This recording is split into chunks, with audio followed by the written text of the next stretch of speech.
おい、そんな急にくっつかれると。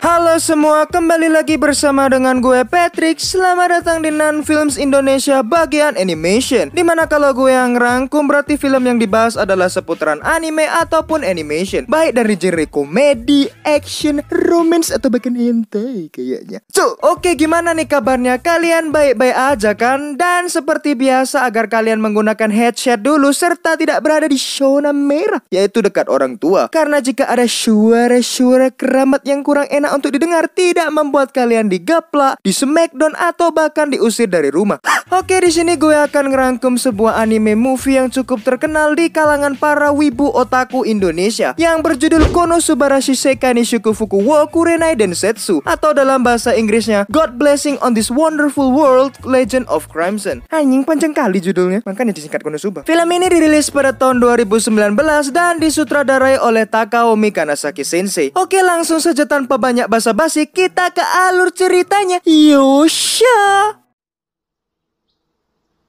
Di awal scene kita diperlihatkan padang rumput yang sangat luas serta dua kambing yang ada di sana. Dan tak lama kemudian datanglah seekor katak big size yang memakan salah satu kambing tersebut. Lalu dari kejauhan terdapat sebuah ledakan yang disusul dengan suara, serta terlihat intuisi sebuah misi yang gagal karena ledakan tadi. Dan kita diperlihatkan 3 wanita yang sedang mandi. Lalu terdengar orang-orang bar sedang bergosip bahwa dikabarkan tahun depan tidak ada ikan tuna lagi, dikarenakan ulah ahli sihir yang membuat ekosistemnya jadi rusak, serta membuat para petualang menjadi kecewa akan hal tersebut. Di pojok ruangan terdapat satu pria dan 3 wanita yang sedang murung. Nama pria tersebut adalah Sato Kazuma, atau yang lebih dikenal Lord Kazuma. Ada juga Megumin Shichunibyo, Darkness si Masokis, dan si beban tim Aqua. Kemudian Kazuma mengatakan bahwa party mereka tidak mendapatkan poin sama sekali, tapi Megumin menentang hal tersebut dan mengatakan bahwa seharusnya mereka mendapatkan 120 poin dari hasil ledakan barusan yang di awal scene tadi. Namun Kazuma terbawa emosi, langsung mengumpat ke Megumin dan memarahinya karena perbuatan gobloknya yang membuat semua ikan tuna meledak dan menjadi tidak berguna. Darkness pun ingin menenangkan Kazuma yang terbara-bara, tapi ia malah menghina Darkness karena ia dicupang ikan sehingga membuat baunya menjadi amis. Aqua pun menanyakan tentang hutang mereka yang bertambah lagi, lalu merengek karena tidak ingin menjadi kuli serabutan lagi. Melihat hal tersebut, Kazuma pun muak dengan partinya yang tidak berguna sama sekali. Namun di sela-sela suasana rumit terdengar orang-orang yang sedang menggosipkan Kazuma karena pernah mencuri kancut wanita dan menendang wanita seenak jigongnya, sehingga membuat Kazuma diejek dengan sebutan kasampah. Anjing, kesampah dong. Dan tak lama kemudian datanglah wanita yang bernama Yun Yun yang ingin melakukan skiri pop-up agar punya dede bayi.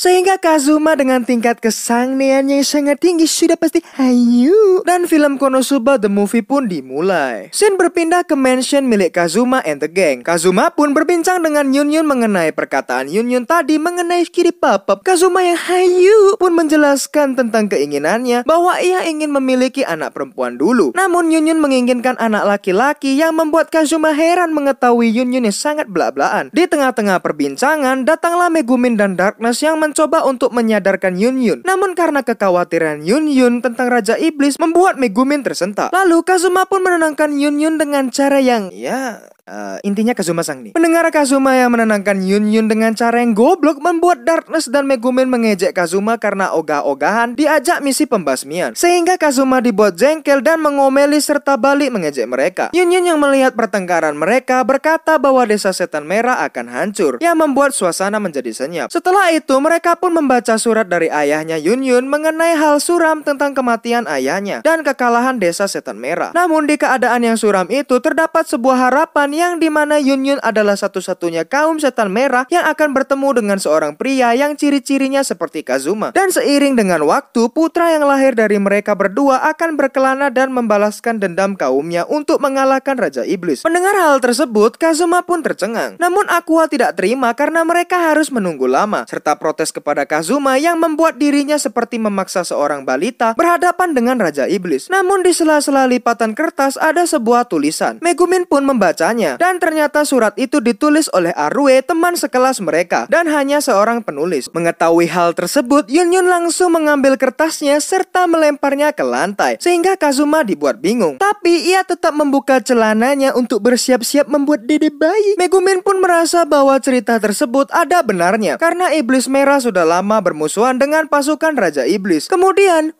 gempa berskala berapa nih? Yunyun pun berpamitan yang dimana ia beralasan ingin menemui temannya. Tapi ia terbata-bata saat mengatakan hal tersebut yang membuat Kazuma ragu. Dan di saat Yunyun pergi, terlihat Megumin yang mengingat masa lalunya. Keesokan harinya, Kazuma and the gang menemui seorang penyihir bernama Whis, yang dimana mereka ingin pergi ke desa setan merah dengan sihir teleportasinya. Dan tak lama kemudian, datanglah seseorang yang menggunakan topeng menyapa mereka dengan sindiran fakta. Serta orang tersebut memiliki rencana untuk Kazuma yang akan membawa keuntungan sebesar 300 juta eris. Namun, Aqua yang sedang melihat-lihat tidak sengaja menjatuhkan barang di sana, yang membuat orang bertopeng menjadi emosi dan menyuruh Whis untuk menteleportasikan mereka. Sampailah mereka di sekitaran desa setan merah, yang ternyata terdapat sebuah kejadian yang sangat gila, yaitu Kazuma dikejar oleh para ngepet betina yang ingin melakukan skiri papa brutal. Untungnya datanglah Yunyun yang menyelamatkan Kazuma sehingga Kazuma kena mental. Di tempat yang aman, Aqua menenangkan Kazuma yang kena mental dan berterima kasih kepada Yunyun karena telah menyelamatkannya dari ngepet betina. Yunyun pun bertanya tentang tujuan mereka datang ke desa, yang membuat Megumin kesal dan memulai pertengkaran mereka karena Megumin membuka rahasia Yunyun kepada Kazuma. Namun karena mereka terlalu ribut, terdapat monster yang mendengar mereka sehingga suasana menjadi tegang. Karena mereka berdua tetap bertengkar, membuat Darkness menyuruh Kazuma untuk menghentikan pertengkaran mereka. Tapi Kazuma berteriak ingin melihat tato rahasia Yunyun sehingga mereka terciduk oleh para monster. Mereka pun akan melawan monster. Namun sebelum itu, Aqua memanas-manasi para monster yang membuat jumlah mereka menjadi bertambah. Di saat seperti inilah Megumin mengeluarkan kekuatannya yang membuat dirinya berserta teman-temannya menjadi tepar. Tapi di keadaan seperti itu, Megumin tetap percaya diri yang membuat dirinya diomeli oleh Kazuma. Dan tak lama kemudian datanglah sekelompok pasukan monster. Untungnya datang bala bantuan dengan sangat epik.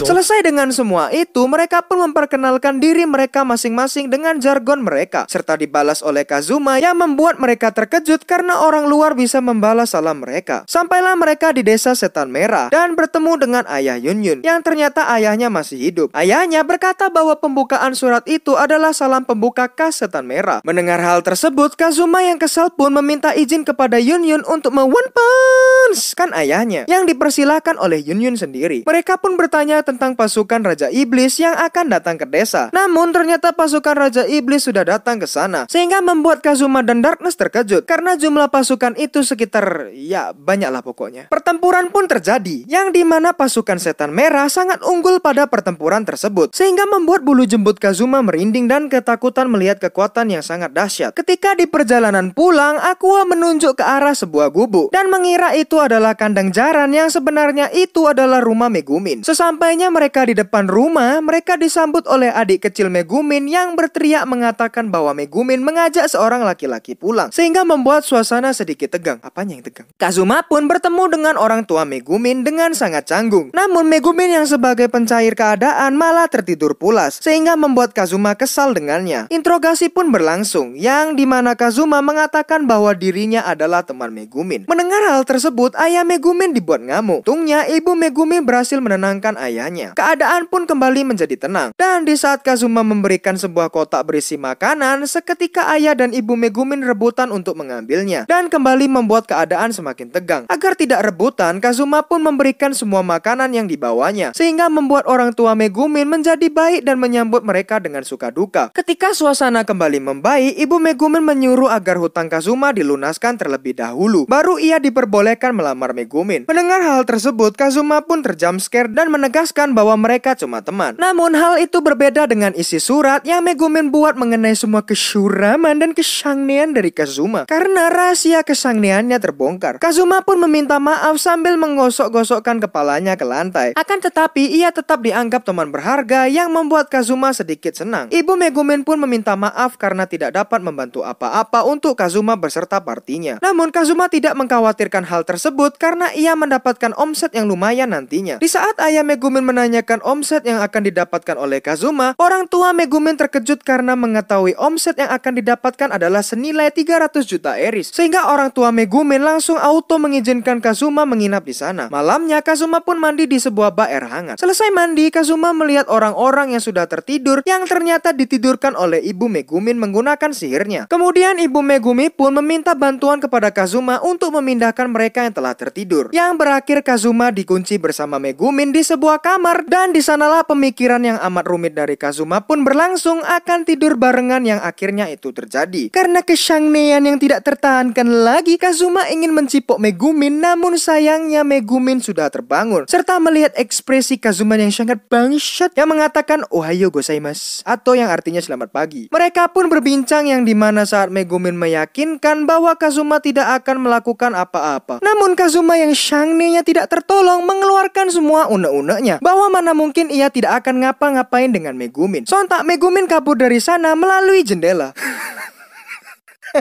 Lucu kali sumpah. Keesokan harinya mereka pun makan bareng serta berbincang tentang ingin berpergian. Dan secara tidak langsung mereka juga menghina Kazuma karena kejadian semalam, sehingga Kazuma meminta maaf atas kesangniannya. Selesai itu mereka pun jalan-jalan dan melihat-lihat desa yang indah. Sampailah di sebuah tempat yang sangat misterius yang dimana itu adalah tempat untuk menyegel musuh mereka. Kemudian mereka pun berhenti di sebuah toko baju untuk membeli jubah Megumi. Dan ketika mengambil jemuran yang kering, Kazuma dikagetkan dengan rifle yang dijadiin tongkat jemuran. Selesai itu, Megumin pun mengajak mereka untuk pergi ke sekolahnya dulu dan bertemu dengan Yunyun. Hingga datang 3 orang opai. Maksudnya 3 orang bernama Arue, Furnifura, dan Dodonko. Anjing kok besar ya?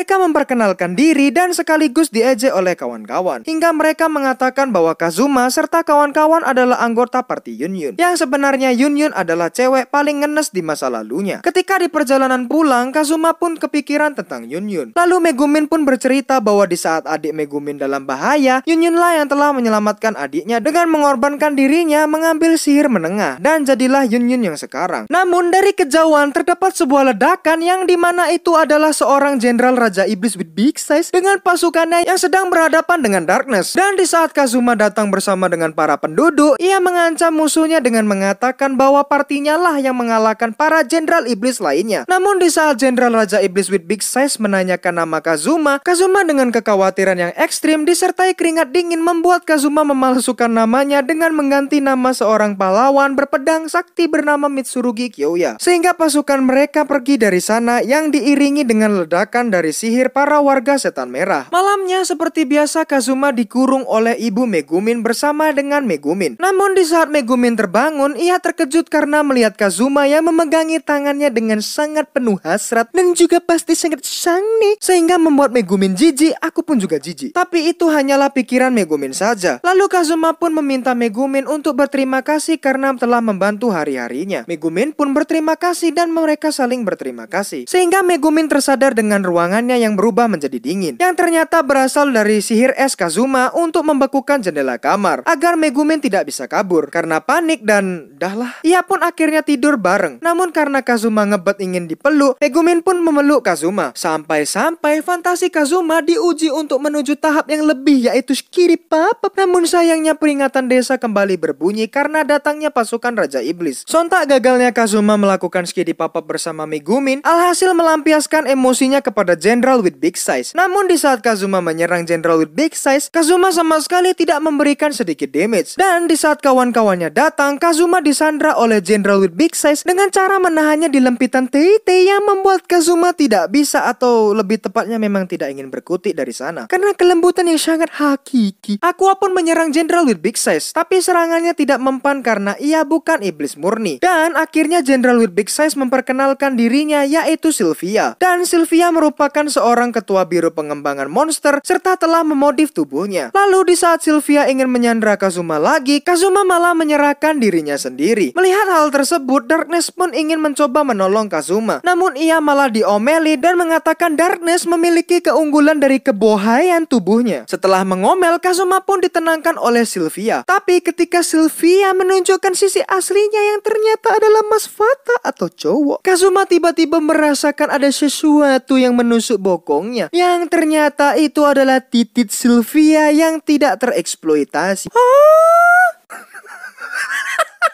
Bangsat, lucu kali anjing. Sehingga Kazuma kembali kena mental. Selesai itu, Sylvia pun mengajak Kazuma pergi ke tempat rahasia di desa itu untuk mengambil senjata rahasia di sana. Akan tetapi, alat perusak segel yang dibawa Sylvia telah rusak. Kazuma pun melihat sebuah controller dan tak sengaja memberitahu Sylvia tentang benda itu. Namun karena takut dicuri papap, Kazuma pun tanpa pikir panjang langsung membuka pintu tersebut menggunakan cheat GTA. Dan di saat Sylvia mulai lengah, Kazuma pun menjebak Sylvia serta menguncinya di sana. Selesai itu, Kazuma yang berhasil dengan triknya pun dipuji oleh partinya. Hingga ia menyadari bahwa triknya itu adalah sebuah ide buruk. Dan benar saja, tiba-tiba bangunan mulai runtuh serta melepaskan segel bangunan itu. Sylvia yang berada di sana berubah menjadi sangat kuat karena senjata itu, serta kekuatannya yang dapat menyatukan apapun ke tubuhnya dan pergi menghancurkan desa. Di tengah Sylvia menghancurkan desa, para penduduk dan parti Kazuma memiliki rencana yang dimana partinya akan mencari penangkal dari senjata pembunuh ahli sihir. Kemudian di lain tempat, Whis serta Vanir sedang pergi ke desa setan merah. Namun mereka malah menemukan desa yang sudah hancur lebur. Kembali ke Kazuma and the Gang yang menemukan sebuah patung bertulisan Jepang, yang dimana batu itu menceritakan tentang seorang profesor yang adalah awal mula dari penduduk desa setan merah dan awal mula dari senjata penghancur ahli sihir, serta membuat senjata yang bernama Railgun. Di desa, Sylvia yang sedang menikmati suasana kemenangannya dihancurkan oleh para penduduk setan merah yang menyerang dengan kekuatan maha ekstrim. Namun hal tersebut digagalkan oleh Sylvia. Tidak terima akan hal tersebut, Sylvia pun menghapus kekuatan sihir dari penduduk setan merah yang membuat mereka tidak dapat menggunakan kekuatan sihir. Di situasi genting, terdapat seseorang yang menyelamatkan mereka, yaitu Yun yang tidak terkena efek sihir dari Sylvia. Sylvia yang melihat hal tersebut mulai mengejar Yun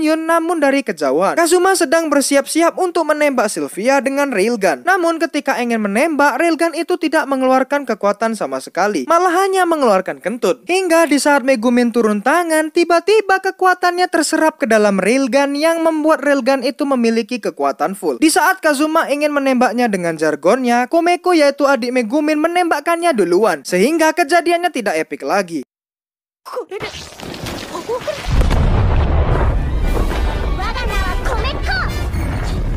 Di alam lain, Sylvia menemui teman-temannya. Namun karena ia belum siap untuk meninggoy, membuatnya hidup kembali dengan bentuk slime bersama dengan jenderal-jenderal lainnya. Melihat hal tersebut, Kazuma and the Gang dibuat panik dan berlari dari sana. Untungnya mereka diselamatkan oleh Whis serta Vanir, serta mereka berbincang tentang bisnis yang sama sekali tidak cocok dengan situasi sekarang. Namun biarpun Whis dan Vanir membantu, tetap saja masih kesulitan untuk melawan Sylvia mode slime. Melihat keadaan tersebut, Kazuma pun mencari cara dan menemukan caranya selagi Darkness yang dirasuki Vanir mencoba untuk menghalangi pergerakan Sylvia, serta Yun membawa Megumin menjauh. Sedangkan Whis meminta tolong kepada masyarakat untuk membantunya. Di lain tempat, Kazuma mempersiapkan diri dengan sihir dari Aqua untuk melakukan rencana gilanya. Dan di saat sudah siap, Kazuma pun langsung melancarkan rencananya untuk mempersatukan dirinya dengan Sylvia dengan cara menyerang hatinya sambil berkata, "Aku menyukaimu." Dan di saat semua sihir milik masyarakat terkumpul, Whis langsung mentransferkan sihir itu ke Megumin dengan Yun. Namun Megumin yang kena mental breakdance ditenangkan oleh Yun dengan motivasi ala Mario sepuh. Dan di saat moodnya kembali seperti sedia kala, mereka pun menyatukan kekuatannya lalu mencampurkan sihir mereka menjadi satu.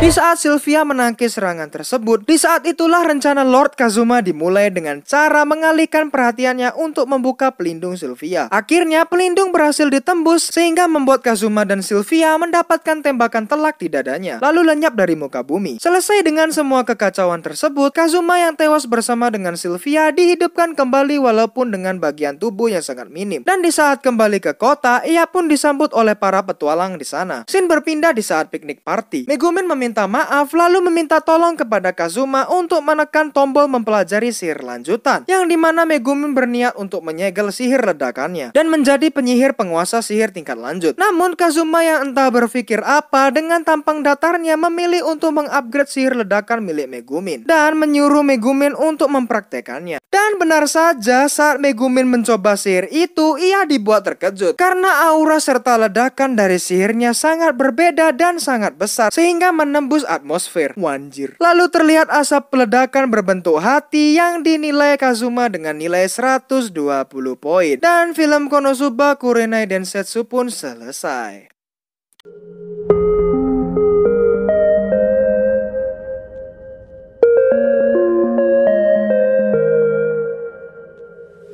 Ya, begitulah alur cerita dari film Konosuba Kurenai Densetsu. Film yang sangat bagus menurut gue, dari komedi yang sangat-sangat mengakakkan dan pergerakan taytay luar biasa sekali. Budgetnya masuk ke situ semua, guys. Jadi intinya kalau kalian nonton langsung ngakak akan kesangnian Kazuma, cok, sumpah. Oke, terima kasih buat kalian yang sudah menonton sampai habis dan kuat dengan candaan di dalamnya. Jangan lupa untuk klik subscribe dan lonceng di sebelahnya. Klik like sebanyak-banyaknya dan kalian bisa share ke teman-teman kalian. Oke, nama gue Patrick dan gue pamit undur diri. Salam perwibuan, sayonara. Hi, wibu.